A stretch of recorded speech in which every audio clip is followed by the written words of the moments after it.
Those guys were extremely hardworking, good guys to have in the locker room, and unfortunately, we weren't able to get both of them to teams to give them a bigger opportunity to play. But we hopefully got Tyler a place where he's going to have an opportunity to get some minutes here the rest of the season. But I want to thank both of those, and with that, we'll start with your questions.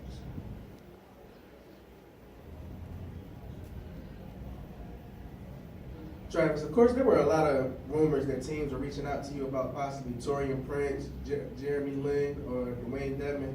So what was your thought process about keeping them, or what were the offers from different teams, if there were offers? Well, we're obviously not going to get into offers and different conversations that we had with different teams. I would say going into this trade deadline, our objectives were the same as they were day one when I got here. We were going to look to accumulate assets if we could. We were going to look to maintain our financial flexibility in the future. But we listened to a whole bunch of different offers. But at the end, we just never really found anything that met those two major objectives to us. On top, when you couple the fact that we're very pleased with the direction of the team. Over the last 24 games, the way that we're playing, the way that our groups come together, the vibe that we have in the locker room, that's special. It's hard to get in professional sports, especially when you go through a rocky patch and then you're able to get that positive momentum. And it becomes real difficult to tinker with, because sometimes you don't know how you get it, and when you lose it, you're not sure how to get it back. So for the growth of our young group, I think it's important to be very careful with that.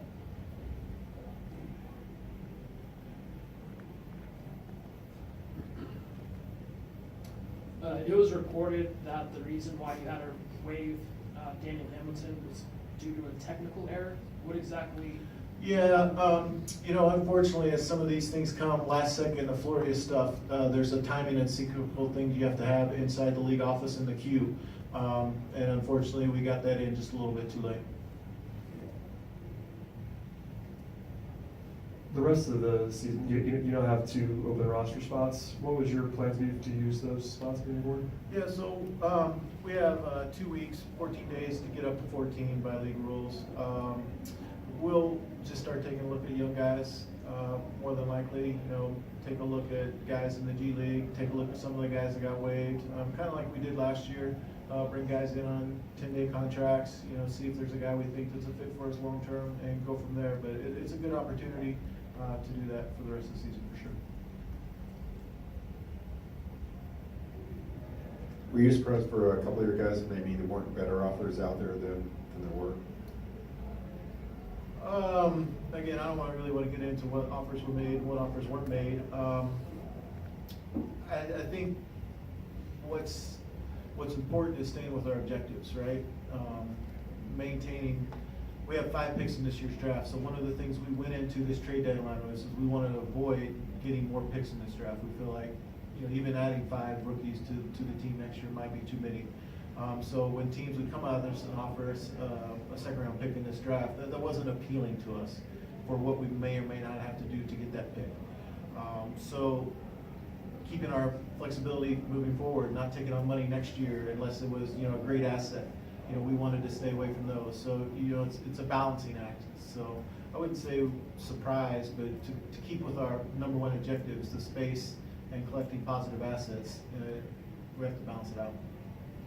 And just to be clear, I don't want to make too much of the player you waive, but can you just kind of go over that sequencing thing you talked about, the order of? Yeah, so the league shuts down the office to get trades into the queue, and if your trade's not in the queue, when you go to do another deal, you have to have the roster spot available. So we got the first trade in a little bit late, and when I agreed to the deal, unaware that we had that in a little bit too late, I didn't want to go back on my word with the other team after I told them we'd do something, and unfortunately that led to us having to waive the second player.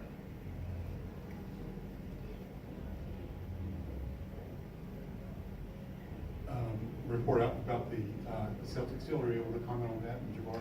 Yeah, I can't really comment on any of the trades because none of them are official yet. There's none of them been finalized.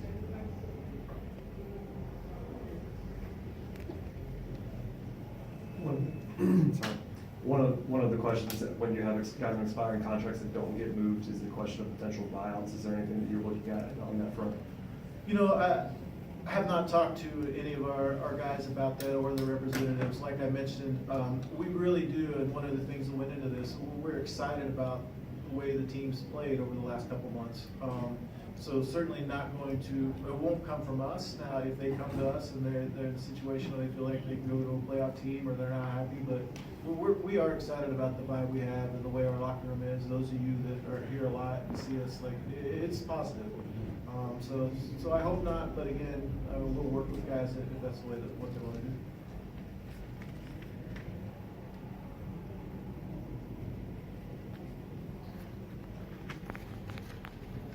Big picture question, I talked to you about this before, I asked the coach earlier. Do you have any sort of concerns? What do you say? I don't want to say something different. I think you probably know what he said to this question. When you win a game, is there a part of you that looks at the standings and worries that you won a game? Not, maybe the next morning. But no, when we win a game, listen, the growth of these guys and the fact that they're getting better, that's what's exciting to me, and I think that's what makes the future seasons exciting. I get more upset when other teams don't win. When they have 19 points leads in the fourth quarter and you think that you're going to get a team ahead of you a win and then somehow they miraculously lose by 10 and even a stretch. Those can upset me more than runs. Do you, I'm not going to pass this down the way. Do you look at is there a sweet spot in the standings though that you're looking to?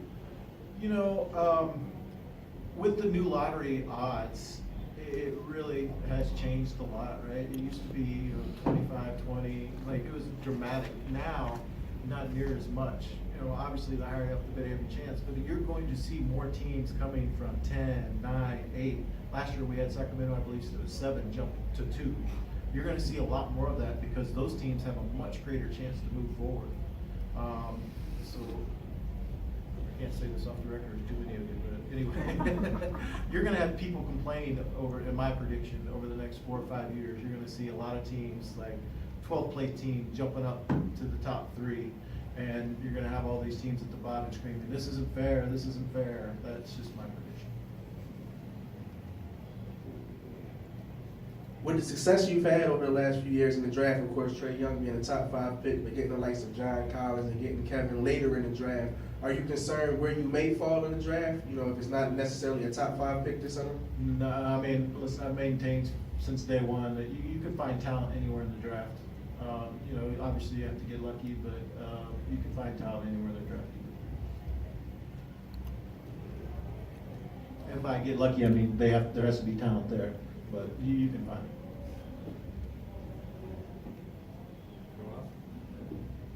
Thanks, Travis. No problem.